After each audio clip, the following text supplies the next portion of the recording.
आप सबको एक बार फिर SRP क्लासेस खमपुर सिसवा सोराव प्रयागराज में आपका स्वागत है। और आज 5 सितंबर है और 5 सितंबर के दिन शिक्षक दिवस होता है। तो मैं शिक्षक दिवस की पूरे विद्यालय परिवार की तरफ से और अपनी तरफ से सभी को बधाई देता हूँ। Happy teachers day. और इसी के साथ आज की क्लास भी शुरू करता हूँ। और आज की क्लास में कल जहाँ तक बताए थे जस्ट उसके आगे से ही शुरू किया जाएगा। और कल जो बताया आयादी संधि बताई जा रही थी, आयादी संधि में दो उदाहरण बताया गया था, 2 नियम बताए गए थे। आज उसके बाद से यानी कि तीसरा नियम और तीसरा उदाहरण बताया जाएगा। आप लोग बहुत ही ध्यान से सुनिए और समझिए। ये तीसरा नियम, चौथा नियम, इसके साथ जो पहला नियम और दूसरा नियम बताया गया, चारों बहुत ही इम्पोर्टेंट है। इस संधि में से कई बार बोर्ड पेपर में भी पूछा गया है कि यह कौन सी संधि है, इसका संधि विच्छेद क्या होगा। तो आप लोग बहुत ही ध्यान से सुने और समझे। जो भी चीज़ें आपके समझ में नहीं आती हो आप लोग उसे कमेंट में भेजिए, उसे दोबारा बताने का प्रयास किया जाएगा। तो आप लोग ध्यान से देखिए और समझिए। संधि का नाम है अयादी संधि। संधि का नाम है अयादी संधि और इसका सूत्र होता है एचो अयवा यावा। ये इसका सूत्र है, एचो अयवा यावा। तो आप लोग सूत्र भी इसका याद कर डालिए। कभी कभी पेपर में पूछ लेता है कि अयादी संधि का सूत्र क्या होता है। तो आप लोग नीचे सूत्र लिखा गया है, इसे अच्छे से याद कर लें। फिलहाल ये सूत्र है और इसका नियम क्या है, नियम भी आप लोग समझें। ए ओ ऐ आओ, ये 4 स्वर हैं। ए ओ ऐ आओ, ये 4 स्वर हैं। अगर इन 4 स्वर के बाद कोई भी असमान स्वर आता है तो क्रमशः ए के स्थान पे ऐ, ओ के स्थान पे औ, ऐ के स्थान पे आए, औ के स्थान पे आओ हो जाता है। कैसे होता है लिख रहे हैं आप लोग, ध्यान से देखें। ए ओ ऐ औ के बाद अगर असमान स्वर आता है, आ समान स्वर आए तो ए के स्थान पे आए, ओ के स्थान पे आओ, आई के स्थान पे आए और औ के स्थान पे आओ।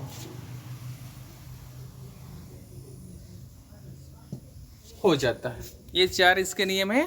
चारों नियम आपको अच्छे से समझ लें। अगर ए के बाद कोई असमान स्वर आ रहा है तो ए के स्थान पे ऐ हो जाता है। औ के बाद कोई असमान स्वर आता है तो औ के स्थान पे आ हो जाता है। ऐ के बाद अगर कोई असमान स्वर आता है तो ऐ के स्थान पे आए हो जाता है। औ के बाद अगर कोई असमान स्वर आता है तो औ के स्थान पे आओ हो जाता है। ये इसके 4 नियम हैं। आप लोग ध्यान से समझें। अभी इस तरह से अगर आप नहीं समझ पाएंगे तो एक आपको हम ट्रिक बताएंगे। उस ट्रिक के माध्यम से आप लोग अच्छे से समझ लेंगे कि अगर आपको नियम नहीं याद हो पा रहा है तो ट्रिक के सहारे आप लोग निश्चित रूप से समझ जाएंगे कि इस शब्द में कौन सी संधि है। तो पहले आप इसको समझें। कुल मिलाकर के 2 नियम हम आपको पहले बताए थे और आज तीसरा नियम और चौथा नियम, 2 नियम आज पढ़ना है। तो तीसरा नियम क्या है?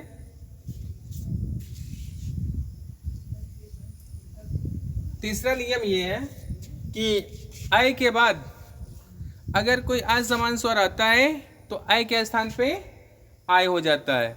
इस नियम पर आधारित एक एग्जाम्पल आप लोग देखिए।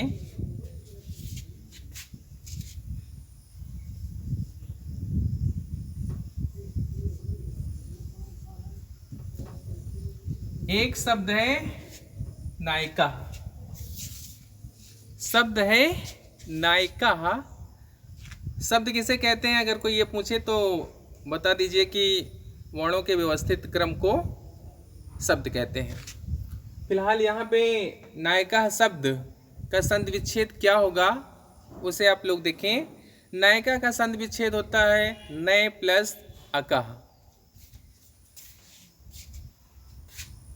नय प्लस अकः, ये नायिका का संधि विच्छेद हो जाएगा।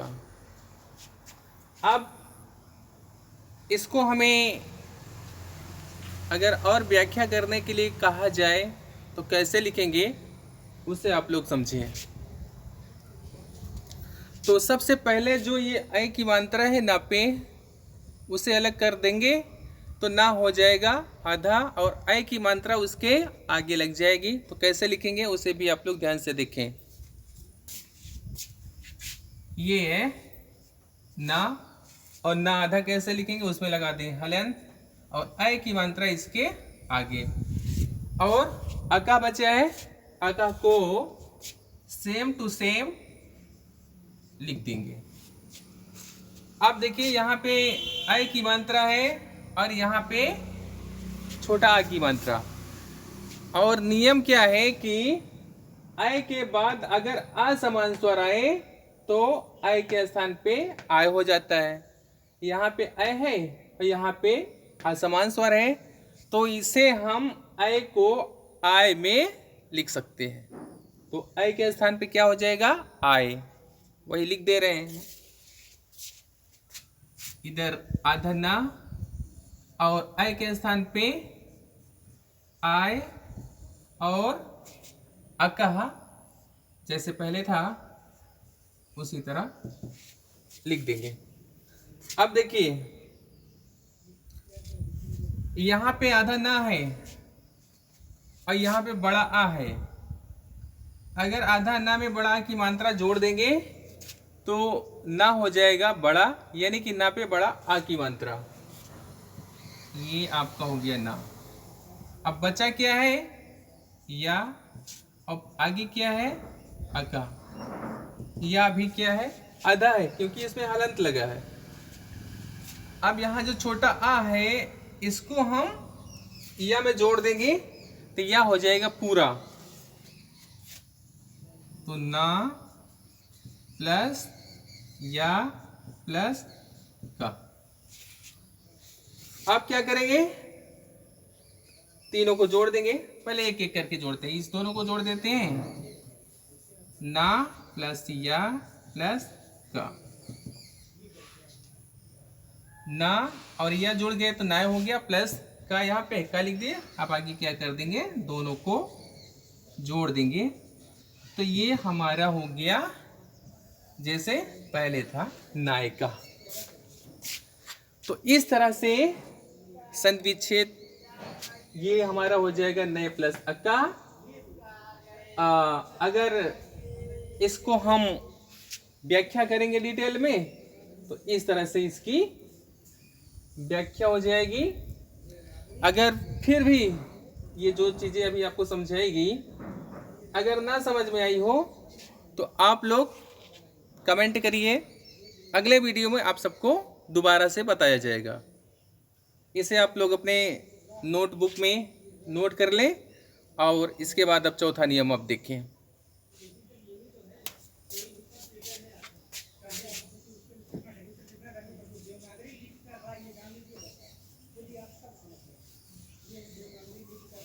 चौथा नियम क्या है कि आओ के बाद अगर कोई असमान स्वर आता है तो आओ के स्थान पे आओ हो जाता है। ये इसका नियम है। आओ के बाद अगर कोई भी असमान स्वर आए तो आओ के स्थान पे आओ हो जाता है। फिलहाल कैसे लिखेंगे इसे उदाहरण के माध्यम से आप लोग समझें।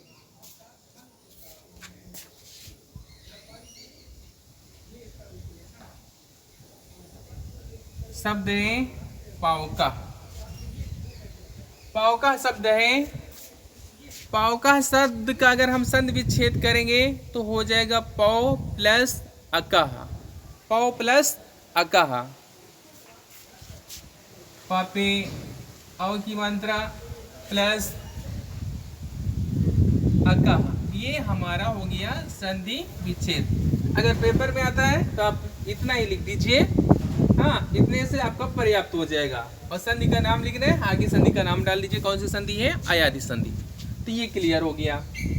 लेकिन अगर हमें इसको समझना है तो आप लोग इसको कैसे समझेंगे, हम इसका व्याख्या करके समझा रहे हैं, ध्यान से समझें।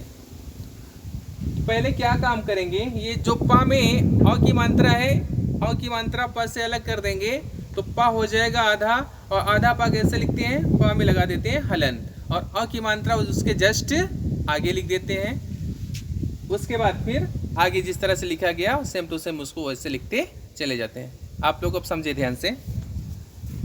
पहले पा में जो अ की मात्रा है उसे अलग कर देंगे, ये अ की मात्रा हो गई पा के आगे, तो पा हो गया आधा, आधा पा लिखेंगे कैसे, पा में लगा देंगे हलन। क्लियर। अब क्या बच्चा है, अका बच्चा है, तो अका लिख देंगे इसके जस्ट आगे, जैसे है सेम टू सेम वैसे लिख देंगे। अब देखिए यहाँ पे है अ की मात्रा और यहाँ पे है आ की मात्रा। अ के बाद अगर आ समान स्वर आए तो अ के स्थान पे हम क्या लिखेंगे, आओ। अब वही चीज यहाँ पे है अ की मात्रा, यहाँ पे है आ समान स्वर, तो अ के स्थान पे हम क्या लिख देंगे, आओ। पा प्लस आओ प्लस अक्का। आओ कहाँ से आया, चौथा नियम जो है उस नियम के आधार पर आओ के बाद अगर कोई आ समान स्वर आता है तो अ के स्थान पे आ हो जाता है, इसीलिए अ के स्थान पे आओ हो गया। इतना समझ में आया। अब आगे देखिए, ये जो बड़ा आ की मात्रा है ये हम पा में जोड़ देंगे तो पा हो जाएगा हमारा बड़ा, यानी कि दीर्घ पा हो जाएगा, पा में बड़ा आ की मात्रा। बचा क्या है, वह बचा है, वह क्या है, आधा है, और प्लस आगे क्या है, अक्का। अब आगे क्या करेंगे, वाह में अगर छोटा आ जोड़ देंगे तो वाह हो जाएगा पूरा, तो पा प्लस वा प्लस का। अब तीनों जोड़ देंगे, पा वा का हो जाएगा पाव का। लेकिन हम एक एक करके जोड़ते हैं, पहले इसको जोड़ देते हैं फिर इसको जोड़ देंगे। पा वो प्लस का बराबर हो गया पाव का। तो इस तरह से हमारा ये सिद्ध हो गया कि पावका को अगर हम संधि विच्छेद करेंगे तो पौ प्लस अक्का। अगर इसका हम व्याख्या करेंगे डिटेल में तो इस तरह से हो जाएगा लास्ट में पावका। इस तरह से ये आपका हो गया उदाहरण नंबर 4। अगर ये आपके समझ में ना आया हो तो आप लोग कमेंट करिएगा, हम फिर से इसे बताने का प्रयास करेंगे। तो ये तो नियम है, लेकिन एक इसकी शॉर्ट ट्रिक है, इस संधि की पहचान की शॉर्ट ट्रिक है, ये आप याद कर लें। आप तुरंत शब्द देख करके समझ जाएंगे कि ये कौन सी संधि है।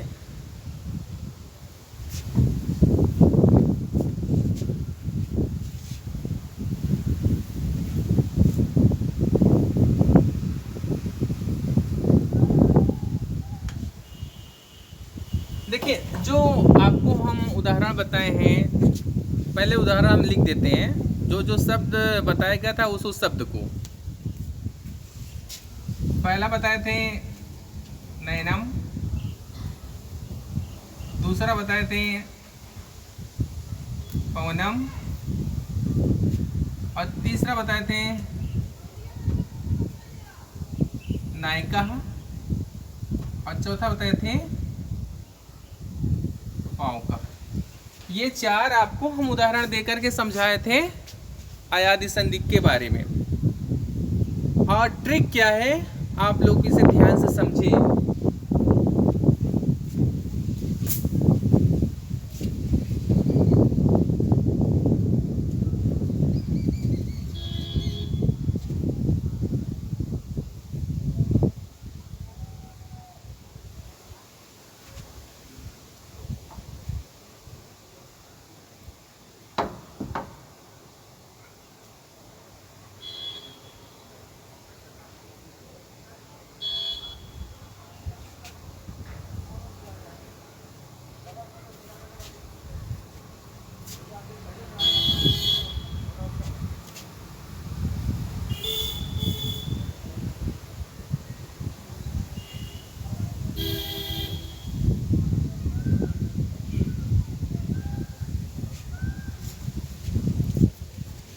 आप लोग ध्यान दीजिएगा। ट्रिक हमारी क्या है कि जो भी शब्द रहेगा अयादि संधि का, उस शब्द में आए आओ आए आओ, ये अगर आप संधि विच्छेद करेंगे तो निश्चित रूप से आता है।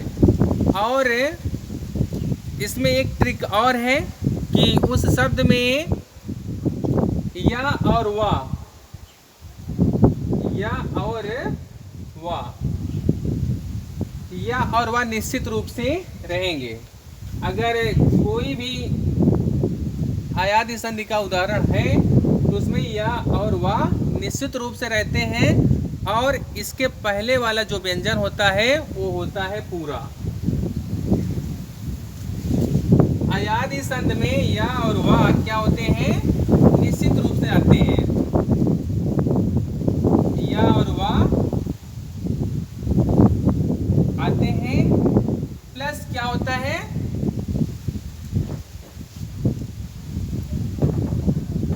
इसके पूर्व का जो व्यंजन होता है, पूर्व का व्यंजन जो होता है वो होता है पूरा।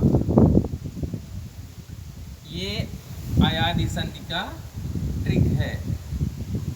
तो कहने का मतलब ये है कि अयादि संधि में जो भी शब्द रहेगा उसमें या और वाह अवश्य आता है, और इसके पहले या और वाह के पहले का जो व्यंजन होता है वो होता है पूरा। ऐसा यण संधि में भी होता है, लेकिन यण संधि के नियम में क्या है कि उसका जो पहला होता, उसके पहले वाला व्यंजन जो होता है वो होता है आधा। लेकिन अयादि संधि में इसके पहले वाला व्यंजन क्या होता है, पूरा होता है। और यण संधि में क्या होता है, इसके पहले वाला व्यंजन या और वाह के पहले का व्यंजन क्या होता है, आधा। तो आप लोग दो चीजें ध्यान दीजिए। अगर या और वाह के पहले जो भी व्यंजन है वो पूरा है तो वो रहेगा अयादि संधि, और या और वाह के पहले अगर जो भी व्यंजन है वो आधा है तो समझ लीजिए कि वो है यण संधि। तो ये पहचान है। अब आप लोग उदाहरण जो दिए उसमें आप समझे। देखिए नैनम, नैनम में या और वाह है कि नहीं, आप लोग ध्यान दीजिए। ये या है और इसके पहले वाला व्यंजन पूरा है कि नहीं, ना पूरा है। तो कहने का मतलब क्लियर हो गया ना कि नैनम कौन सी संधि है, अयादि संधि है। दूसरा पौनम, पौनम में आप लोग देखिए या और वाह में से कोई व्यंजन है कि नहीं, वाह है। वाह यहाँ पर भी है, वाह यहाँ पर भी है, और उसके पहले वाला व्यंजन पूरा है कि नहीं, वाह। देखिए पा है, पा पूरा है, दो क्लियर हो गया। अब तीसरा देखिए नायका, नायका में या है और यहाँ पर भी उदाहरण में जो आपको ट्रिक बताए हैं उसमें भी क्या है, ये या। तो या यहाँ पर भी है और या यहाँ पर भी है। तो कहने का मतलब ये है कि ये भी नायका हमारा क्या है, अयादि संधि है। और बचा क्या है, ये क्या है हमारी ट्रिक, समझ लीजिए। एक प्रकार से जैसे आप लोग मैथ में सूत्र लगाते हैं उसी प्रकार से हिंदी में भी ये ट्रिक है कि या और वाह, एक मतलब जो भी शब्द रहेंगे अयादि संधि के, अगर उसमें या और वाह आता है और उसके पहले क्या होता है, वो उस या और वाह के पहले का व्यंजन पूर्व का व्यंजन क्या हो, पूरा हो, तो कौन सी संधि कहलाती है, अयादि संधि। अब यहाँ पे एक और बच्चा है, पाव का बच्चा है। देखिए यहाँ पर वाह, इसमें वाह है कि नहीं, क्लियर। और इसके पहले वाला व्यंजन क्या है, पूरा है कि नहीं, देखिए यहाँ पे पा है, पा भी पूरा है। तो कहने का मतलब कि ये हो गया हमारा अयादि संधि। तो ये ट्रिक है, शॉर्ट ट्रिक है, आप लोग अच्छे से समझ लीजिए। अगर ये नियम नहीं याद हो पाता है तो ये ट्रिक के माध्यम से आप लोग अच्छे से समझ लें, आप कभी नहीं भूलेंगे। अगर आपको ये ट्रिक और साथ में जो नियम बताए हैं ये ना समझ में आया हो तो आप लोग इसी नंबर पे कमेंट करिए, आपको दोबारा बताया जाएगा। और इसके बाद अब हम कुछ आपको होमवर्क दे रहे हैं, इसे आप लोग सॉल्व करके इसी नंबर पे सेंड कर दीजिए, और जो भी आपका गलत रहेगा उसका रिप्लाई किया जाएगा। तो आप लोग तुरंत अपना नोटबुक और पेन निकालिए, और जो आपको होमवर्क दिया जा रहा है, इसे नोट कर लें।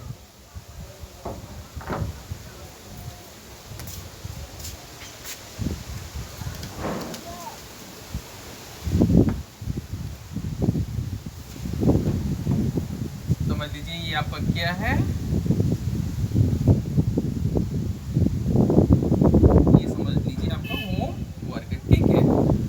इसे आप सबको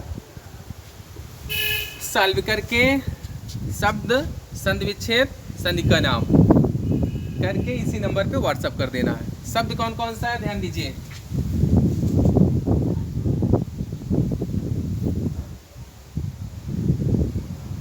ओनम,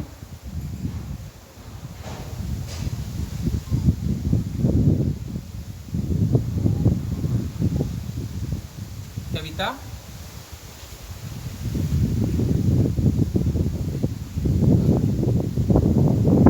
सैनम,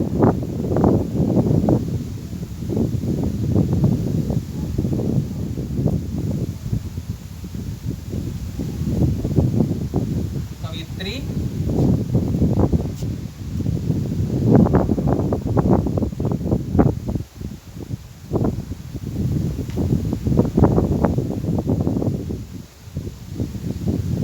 गायिका,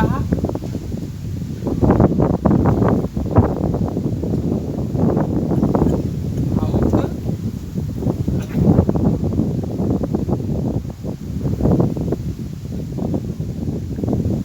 भाविका,